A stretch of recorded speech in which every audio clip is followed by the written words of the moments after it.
Γύρισαν απόψε οι άγγελοι, πρώτο τραπέζι πίστα.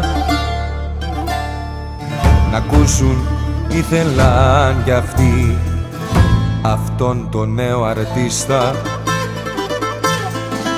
Κι αγάπες που έχουνε χάθει έγραφε στο χαρτί του τα λόγια που τραγούδαγε βγαίναν απ' την ψυχή του. Έμπαινε μέσα στην καρδιά κάθε λογής ανθρώπου,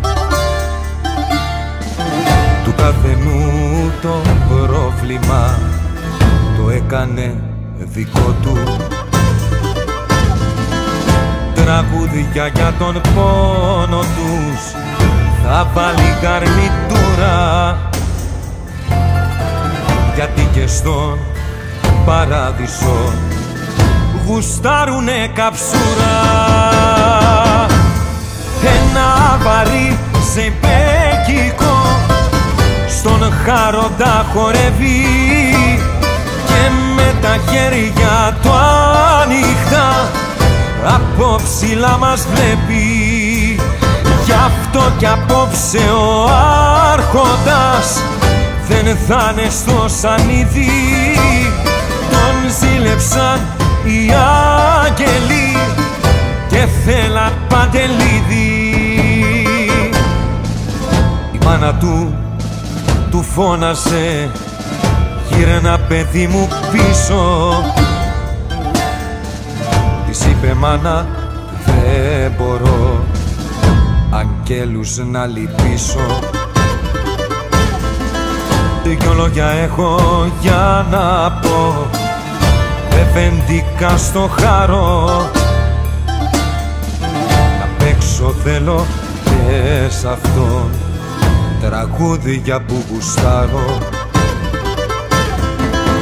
Έτσι απόψε έκανε ο Παντελής πρεμιέρα και τα άστρα μες στον ουρανό τη νύχτα κάνανε μέρα. Μια κιθάρα, δυο χορδές, δώστε σ' αυτό το μάγκα για να έχει να σας τραγουδά εκεί ψηλά για πάντα.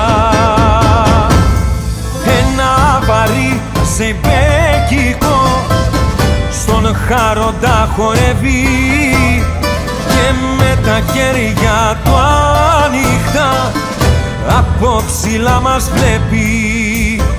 Γι' αυτό κι απόψε ο άρχοντας δεν θα είναι στο σανίδι, τον ζήλεψαν οι άγγελοι και θέλαν παντελίδι. Χωρίς εσένα πέρασαν οι μήνες μ' ακόμα, ποτέ μου δεν κατάλαβα πως βρέθηκε στο χώμα.